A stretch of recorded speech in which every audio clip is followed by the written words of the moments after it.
प्रतिष्ठा के काम के साथ साथ पूजा अर्चना भी राम मंदिर में शुरू हो गई। 36,369 लोगों ने वोट कर दिया अभी तक। क्यूआर कोड स्कैन करते जाइए, घपाघप वोट करते जाइए। तो राम भक्तों को 22 जनवरी का इंतजार, जिस दिन 500 साल के संघर्ष के बाद रामलला अपने भव्य मंदिर में विराजमान हुए। लेकिन वो तो 22 तारीख है। आज से जो पूजा शुरू हुई है उसके बारे में ही सुनकर लोग गदगद हो गए। आज आपको प्राण प्रतिष्ठा के लिए तैयार हो चुके राम मंदिर की भव्य और दिव्य तस्वीरें दिखाऊंगा। देश के कोने कोने से रामलला के लिए क्या क्या भेंट पहुंच रही है उसकी तस्वीरें भी दिखाऊंगा। साथ ही यह भी दिखाऊंगा कि विदेश में प्राण प्रतिष्ठा को लेकर किस तरह का उत्साह है। सिर्फ भारत में नहीं है बॉस, अमेरिका, सिंगापुर, कहां कहां भगवान राम के स्वागत की तैयारियां चल रही हैं। लेकिन उससे पहले प्राण प्रतिष्ठा की तैयारियों की एक झलक देखिए। दोपहर 1 बजे रामलला की मूर्ति बनाए जाने वाली जगह पर कर्मकुटी पूजा हुई है। यह वो जगह होती है जहां मूर्ति का निर्माण हुआ है। दरअसल किसी मूर्ति को तैयार करने के बाद उसे सबसे पहले उसके कार्यस्थल पर शुद्ध किया जाता है। इस दौरान प्रतिमा का निर्माण करने वाले शिल्पी प्रायश्चित पूजन करते हैं। इसमें मूर्ति के निर्माण के दौरान जो कारीगर अपने औजार जैसे छैनी, हथौड़ी पर से मूर्ति पर चोट करते हैं, वो प्रायश्चित करते हैं कि भाई हमने प्रभु को चोट पहुंचाई, जबकि वो उनका काम ही है। क्या करेंगे, कैसे बनेगी मूर्ति, लेकिन ये प्रायश्चित होता है सबसे पहले। लेकिन राम मंदिर को लेकर और कुछ शानदार तस्वीरें आई हैं और जानकारी आई हैं। उससे पहले आज के यूनिट टेस्ट का दूसरा सवाल आ गया है। आज का दूसरा सवाल आपके स्क्रीन पर आ रहा है। सवाल यह कि पीएम मोदी आंध्र प्रदेश के जिस लेपाक्षी मंदिर गए उसका संबंध रामायण के किस पात्र से है? ए हनुमान, बी जटायु, सी लक्ष्मण या डी सुग्रीव? वो मच्छर वाला एरिया क्यूआर कोड है, उसको स्कैन कीजिए मोबाइल के कैमरे से। कई लोग YouTube पे लिखने लगते हैं जवाब। YouTube पे जवाब नहीं लिखना है बॉस, क्यूआर कोड स्कैन करके जवाब दीजिए और इनाम जीतिए। तो लगातार जवाब देना जारी रखिए। हम जारी रखते हैं पाठशाला का चैप्टर।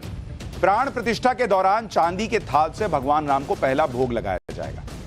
चांदी से बने इस भोग थाल का बेस गोल्ड प्लेटेड है। ये देखिए वो थाल है जिसमें प्रभु श्री राम को पहला भोग लगने वाला। देखिए कितना सुंदर है।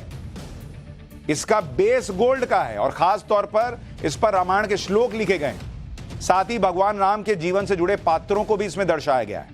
चांदी के इस थाल को प्रभु राम के भक्त हनुमान जी ने अपने हाथों में उठाया गया। तो ऊपर देखिए कटोरियां हैं, ऊपर जो है वो एक कलशनुमा चीज है और उसमें देखिए आप ओम लिखा है, सारी चीजें। और नीचे देखिए, नीचे हनुमान जी ने इस थाली को पकड़ा हुआ है।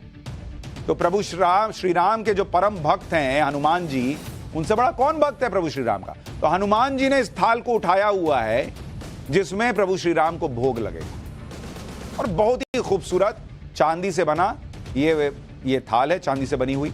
प्रभु राम को भोग लगाने के लिए अयोध्या पहुंचे चांदी के विशेष थाल पर हमारे सहयोगी की एक रिपोर्ट देखिए और डिटेल आपको पता चलेगी कितना सुंदर है ये तस्वीर। आप देखिए चांदी का ये थाल, अलग अलग पात्र, क्या खासियत है लक्ष्य जी, वो आप जल्दी से बताएंगे? और कौन कौन से हिस्से क्या सोचकर आपने बनाया?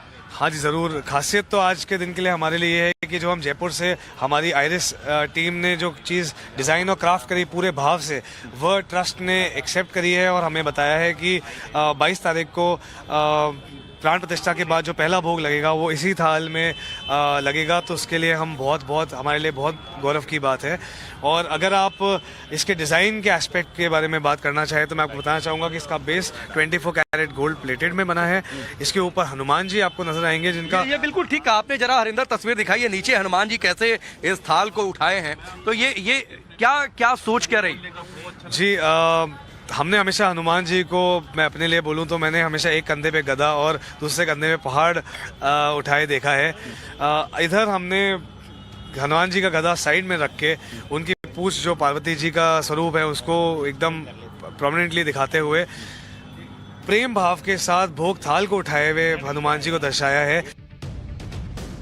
इस बीच प्राण प्रतिष्ठा के अनुष्ठानों की शुरुआत के साथ ही अयोध्या में गुजरात से लाई गई 108 फीट की अगरबत्ती की सुगंध महकने लगी है। ये देखिए, अभी तक मैंने आपको अगरबत्ती दिखाई थी ना कि 108 फीट की अगरबत्ती आ रही है। आज उसमें जल गई वो अगरबत्ती और उसकी सुगंध अयोध्या में महकने लगी है। आज श्री राम जन्मभूमि तीर्थ क्षेत्र के अध्यक्ष महंत नृत्य गोपाल दास महाराज की मौजूदगी में अगरबत्ती को प्रज्वलित कर दिया गया। इस अगरबत्ती की सुगंध को कई किलोमीटर दूर तक महसूस किया जा सकेगा। प्राण प्रतिष्ठा के बाद भी इस अगरबत्ती की सुगंध से राम की नगरी महकती रहेगी। ये देखिए 108 फीट लंबी अगरबत्ती है जो अब जल रही है। आप अयोध्या पहुंचिएगा, सांस लीजिएगा तो अंदर प्रभु श्री राम को महसूस कीजिएगा और इस अगरबत्ती की महक को भी महसूस कीजिएगा। आज जैसे ही अगरबत्ती को जलाया गया, वहां मौजूद लोगों ने श्री राम के जयकारे लगाने शुरू कर दिए। अयोध्या में जिस जगह अगरबत्ती को प्रज्वलित किया गया है, वहां से हमारे सहयोगी की एक रिपोर्ट देखिए। ये 108 फीट जो है लंबी अगरबत्ती है, एक रिकॉर्ड है ये, जो गुजरात से लेकर कुछ लोग यहाँ पहुंचे हैं। इसको आज अयोध्या धाम में जो बस स्टेशन है वहां पर इस अगरबत्ती को रखा गया और ये यहाँ पर जो है अगरबत्ती को जलाया जा रहा है। 108 फीट अगरबत्ती है जो अगले 21 दिनों तक ये अगरबत्ती को जो प्रज्वलित किया जाएगा, ये जलाई जा रही है यहाँ पे। इस अगरबत्ती को जो लेकर आए हैं हमारे साथ मौजूद है यहाँ पे, एक वर्ल्ड रिकॉर्ड भी है। नहीं, आज ये अगरबत्ती प्रज्वलित करने का शुभ मुहूर्त है हमारे धर्मशास्त्र ग्रंथ के हिसाब से, तो आज प्रज्वलित किया है। और ये कितने दिनों तक जलेगी? क्योंकि 22 तारीख को प्राण प्रतिष्ठा होनी है, तो क्या कब तक जलेगी? हाँ, ये 22 तारीख से भी आगे ये ज्योति की तरह चलती रहेंगी। क्योंकि अगरबत्ती हमने खोला है, इसका यहाँ का जो वातावरण है ये अगरबत्ती के अनुकूल नहीं है। हेज लगा है इसमें, आप देख सकते हो। तो हेज के हिसाब से ये धूपबत्ती की तरह नहीं चलेंगी, इसको एक ज्योति की तरह ये भी चलाना पड़ेगा हमको। प्राण प्रतिष्ठा को लेकर राम भक्तों में ऐसा उत्साह है कि देश के अलग अलग हिस्सों से रामलला के लिए उपहार भेजे जाने का सिलसिला ही नहीं रुक रहा बॉस। रामलला को भोग लगाने के लिए आज आगरा से भी 56 किस्म का 560 किलो पेड़ा एक गाड़ी में अयोध्या के लिए भेजा गया। 560 किलो पेठा माफ कीजिएगा। उधर कान्हा की नगरी मथुरा से भी रामलला के प्रसाद के लिए 1000 किलो लड्डू आए। रुक ही नहीं रहा है भाई, कोई लड्डू भेज रहा है, कोई पेठा भेज रहा है, कोई कुछ भेज रहा है, आए जा रहा है। भक्ति में लोग डूबे हुए हैं। ढोल नगाड़े की धुन पर जय श्री राम के जयघोष के साथ श्री कृष्ण जन्मभूमि से श्री राम जन्मभूमि के लिए लड्डुओं से भरे रथ को रवाना कर दिया। अब अयोध्या पहुंच रहे इस राम भक्त को ही देख लीजिए। ये राम भक्त पैरों से चलकर नहीं बल्कि हाथों से चलकर रामलला के दर्शन के लिए निकला है। ये पूरा रास्ता भाई हाथ से चल रहा है, पैर से आ ही नहीं रहा। देखिए भाई, क्या बोलूं मैं, क्या मतलब इमोशन है प्रभु श्री राम के लिए। अगर आप महसूस नहीं कर सकते तो आपके अंदर हृदय नहीं है बॉस। मैं तो नेताओं पे आश्चर्य करता हूं जिनको ये इमोशन समझ में नहीं आ रहा है। नरेंद्र मोदी के विरोध के चक्कर में उनको ये इमोशन नहीं दिख रहा है बॉस। जिस सड़क पर कुछ दूर नंगे पैर चलने में लोग शिकायत करने लगते हैं, उस सड़क पर ये राम भक्त हाथों पर चला जा रहा है।